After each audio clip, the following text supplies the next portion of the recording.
La protection des données est cruciale dans notre société numérique pour assurer la confiance de l'ensemble des parties prenantes et des personnes concernées. L'idée, c'est de pouvoir échanger en toute confiance et soutenir l'économie numérique, que ce soit pour les prestataires, pour les responsables de traitement, les fournisseurs de services, et ce, à l'échelle européenne et mondiale, et justement pour assurer une égalité entre les différents responsables de traitement qui sont établis en France et au sein de l'Union européenne, et ceux qui proposent des services depuis des pays en dehors de l'Union européenne, et on pense notamment aux acteurs américains.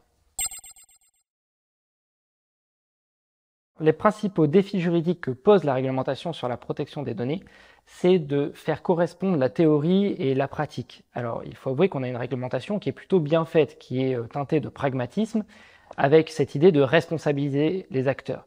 Mais il y a quand même des zones d'interprétation, et en fait, les traitements de données sur lesquels on doit faire coller cette réglementation sont parfois tellement complexes par rapport aux cases dans lesquelles on doit faire entrer les différents sujets, qu'il est parfois difficile de faire correspondre justement cette théorie et cette pratique. Donc on doit manier en fait ces concepts juridiques pour les interpréter au mieux, les adapter au mieux à chaque client et arriver à trouver des solutions juridiques qui ne viennent pas bloquer une situation, mais au contraire qui apportent une solution.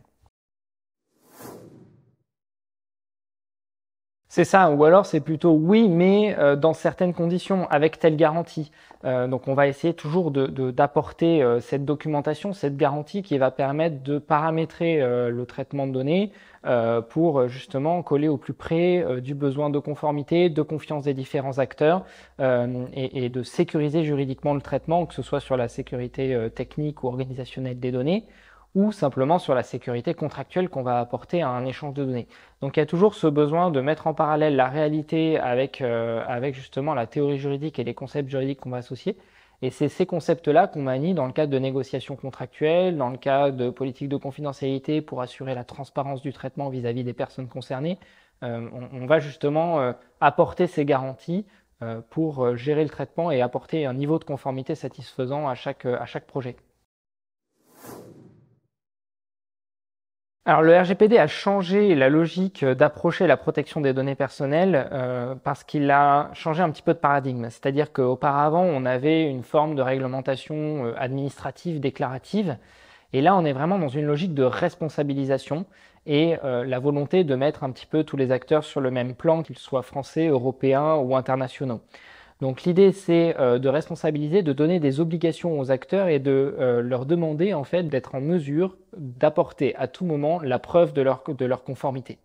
Et derrière ça, on a un plafond de sanctions qui est devenu beaucoup plus crédible que ce qui existait auparavant. Je rappelle que sous l'empire de la loi informatique et liberté, on avait une amende maximale de 150 000 €, ce qui pouvait s'avérer largement insuffisant par rapport aux revenus que pouvaient générer en fait des activités de traitement de données qui pouvaient être illicites. Donc pour être plus crédible, on a augmenté le niveau des sanctions, on est passé sur une logique de responsabilisation des acteurs.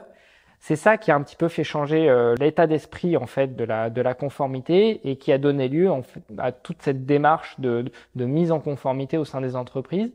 Ça s'est fait petit à petit, ça s'est fait d'abord par les prestataires de services numériques notamment qui devaient montrer patte blanche vis-à-vis de leurs propres clients. Et puis petit à petit par les clients également, au gré des contrôles CNIL, au gré des sanctions qui tombent, qui font exemple, on a petit à petit renforcé la conformité et la documentation pour chacun des acteurs numériques.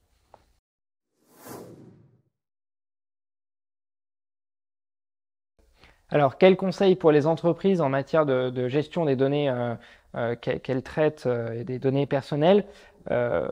Déjà, en premier lieu, il faut savoir ce qu'on fait. Donc, il faut établir un diagnostic pour savoir quels traitements sont menés, où sont les points durs, quels sont les points de conformité à travailler.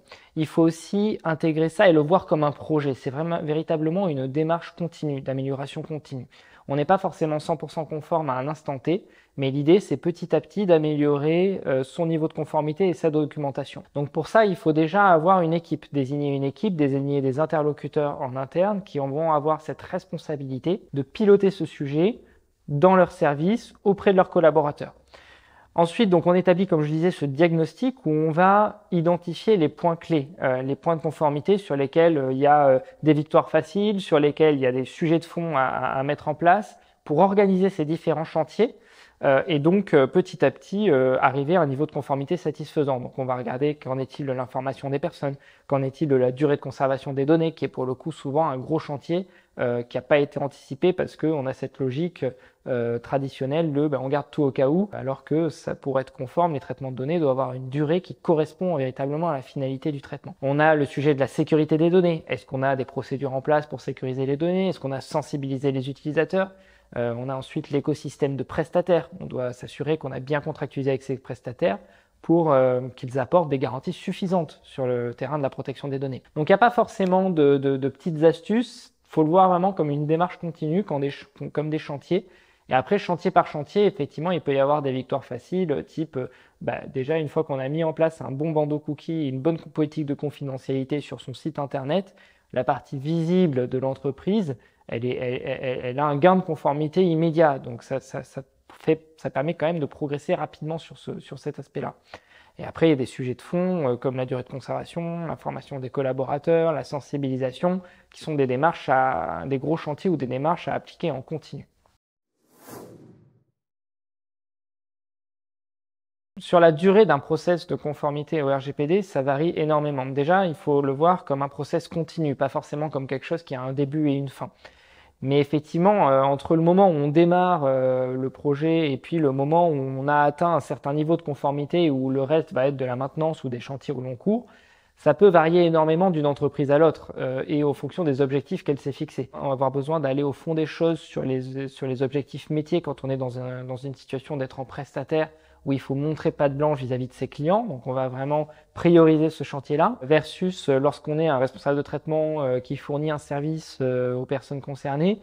On va mettre l'accent sur la bonne gestion des droits des personnes, sur la désignation d'un délégué à la protection des données qui va permettre de répondre aux différentes demandes des personnes, sur la visibilité sur Internet. Donc voilà, ça va vraiment dépendre en fait déjà de la taille de l'entreprise et de ses années d'existence, parce que plus on a des mauvaises habitudes ancrées, plus c'est des chantiers, de les faire bouger, de changer les logiciels ou de les faire évoluer pour assurer une meilleure conformité en fonction des points qu'on a relevés. Donc voilà, ça peut varier et par exemple dans des startups où tout est à construire, on va pouvoir un peu plus partir d'une feuille blanche et mettre dès le début les premiers process en place. Donc voilà, il faut vraiment le voir comme un process continu avec une première marche qui peut être plus ou moins haute à franchir et prendre plus ou moins de temps en termes de déploiement. Mais voilà, en général, ça peut varier entre 3 et 6 mois en gros pour déjà avoir lancé les premiers chantiers. Combien coûte la conformité avec le RGPD? La question est très liée justement à la taille de l'entreprise, aux habitudes qu'elle a prises, à son secteur d'activité, à la complexité des traitements qui sont mis en œuvre, à sa situation dans son écosystème. Est-ce qu'elle est plutôt dans la situation d'un prestataire ou dans la situation d'un responsable de traitement? Donc le coût, il est très difficile à estimer ab initio, mais l'idée, c'est justement au travers d'un diagnostic initial qui va avoir un coût initial pas forcément très élevé, parce que l'idée, c'est de rencontrer les différents services et de faire le point avec eux sur quelles sont les pratiques, etc. Et après, d'identifier les chantiers. Et là, au stade de l'identification des chantiers, on a un peu plus une visibilité sur, ok, tel document, combien de temps il faut pour le produire, combien ça va coûter, combien de temps derrière mes équipes, je vais devoir les former à ce nouveau document. Donc c'est extrêmement variable en fait en fonction du niveau de maturité initiale de l'entreprise, de sa taille et de ses objectifs. Alors, l'évolution de la réglementation sur la protection des données dans les années à venir, plusieurs points intéressants. Déjà, il faut voir que c'est une réglementation qui est intimement liée à l'économie numérique, donc qui connaît tour à tour de profonds bouleversements. On voit en ce moment le grand sujet, c'est l'intelligence artificielle, donc qui soulève des nouveaux enjeux vis-à-vis de la protection des données. Donc la réglementation sur la protection des données, et c'est ce qui en fait une réglementation intéressante, elle est intimement liée au progrès technologique. Donc on a toujours une question RGPD qui est soulevée quand on soulève des nouveaux projets du numérique, des utilisations de l'intelligence artificielle, des nouveaux logiciels de traitement. Voilà, on a toujours cette question qui revient. On a une législation qui se veut quand même assez neutre technologiquement, c'est-à-dire que le législateur européen a voulu fixer un cadre qui ne va pas bouger tous les 4 matins. Donc là, il date de 2018, il est quand même assez stable, il n'a pas tellement bougé depuis. Et en fait, c'est les autorités de contrôle et le CEPD, donc le groupement des autorités de contrôle de protection des données européens, qui, par sa doctrine, va amener des précisions et des interprétations sur comment telle ou telle technologie peut être mise en corrélation avec le RGPD. Donc sur le terrain législatif, on va dire que on a quand même atteint un certain niveau de maturité et c'est plutôt des adaptations, des applications concrètes du texte qui voient le jour petit à petit. Là où il y a une vraie évolution qui est attendue, mais qui est complexe à mettre en œuvre, enfin ça fait plusieurs années que le projet est dans les tuyaux, c'est ce qu'on appelle la directive e-privacy, c'est-à-dire ce qui encadre aujourd'hui principalement les cookies et les technologies de communication et traceurs, où là on a encore ce cadre qui commence à être un petit peu ancien, qui a été justement appliqué par les autorités de contrôle avec une nouvelle recommandation en France de la CNIL qui a été mise en œuvre en 2020. Mais on a toujours ce projet d'un règlement global au niveau européen qui vient encadrer ces technologies de traceurs de communication. Alors le b.a.-ba, pour protéger ces données personnelles en ligne, c'est d'avoir déjà des bonnes règles d'hygiène numérique. Donc au niveau sécurité pure, on ne va pas choisir le même mot de passe pour tous les sites. On va, si on a vraiment besoin, choisir un gestionnaire de mots de passe qui va nous permettre de créer des mots de passe complexes, différents pour chacun des sites sur lesquels on navigue et sur lesquels on se crée un compte. Donc ça déjà, avec ça, c'est une règle de base. Et puis après, il faut garder en tête qu'à partir du moment où on met quelque chose sur Internet, il y a une certaine forme de risque, puisque le risque zéro n'existe pas. Donc, il peut y avoir toujours un risque que la donnée, à un moment ou à un autre, ressurgisse ou soit publié alors qu'on s'y attendait pas. Donc ça, déjà avoir ce premier réflexe de se dire est-ce que j'ai vraiment besoin de mettre cette information-là, cette photo-là sur Internet? C'est une question à se poser, une question qu'il faut aussi, je pense qu'il faut aussi de l'éducation dans ce domaine-là. Parce qu'aujourd'hui, on a vraiment un phénomène important avec les réseaux sociaux. Ça a généré véritablement une économie nouvelle, une nouvelle manière d'aborder la publicité, une nouvelle manière d'aborder la sponsorisation de contenu, des nouveaux métiers qui sont créés sur lesquels on a beaucoup d'interrogations et des réglementations aussi qui naissent. Après, sinon, il y a tout ce qui est gestion des droits des personnes concernées, c'est-à-dire qu'on a en tant que sujet de données des droits sur nos données. On a droit d'accéder à nos données, d'en demander la copie, d'en demander la portabilité, de s'opposer à un traitement de données, de demander leur effacement dans certaines conditions. Donc, il ne faut pas hésiter à exercer ces droits lorsqu'on souhaite faire justement valoir un besoin d'effacement des données, de déréférencement de contenu. Donc, il y a un petit peu de prévention et un petit peu derrière d'action. Donc en prévention, avoir ces réflexes de bonne sécurité, de choisir des mots de passe complexes, différents pour chacun des services, et en action, exercer ses droits en matière de protection des données.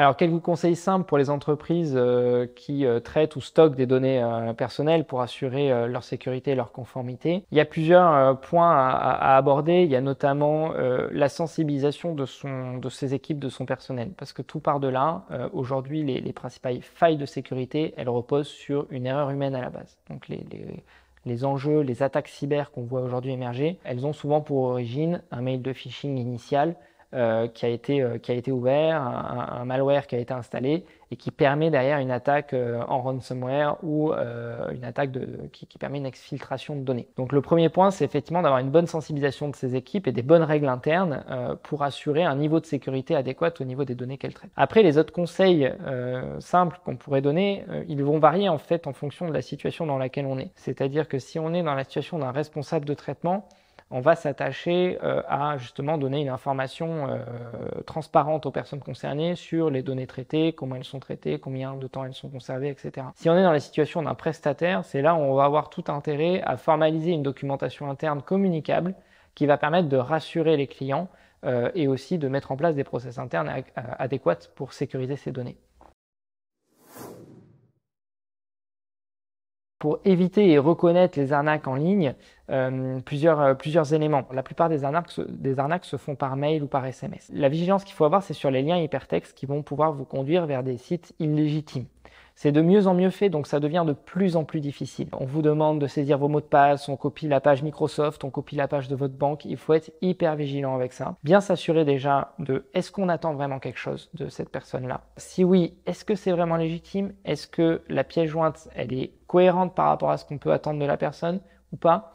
Est-ce que si je suis redirigé sur la page, est-ce que je suis vraiment sur l'URL du site, etc. Il est quand même plus prudent lorsqu'on reçoit un mail, par exemple, qui nous invite à nous connecter sur un espace ou autre, ou à récupérer un document dans un espace en ligne, d'aller directement dans son navigateur et de ressaisir l'adresse du site et d'accéder à son compte directement pour voir si effectivement c'était légitime. Donc il faut avoir une vigilance particulière sur tout ce qui est colis, postal, amende, renouvellement de carte vitale, voilà, des arnaques assez classiques qu'on voit passer aujourd'hui, mais qui sont de plus en plus difficiles à déceler. Dès qu'on vous demande de l'argent, dès qu'on vous demande de saisir des coordonnées bancaires, des mots de passe, il faut être hyper vigilant parce que c'est de là que partent les plus grandes failles.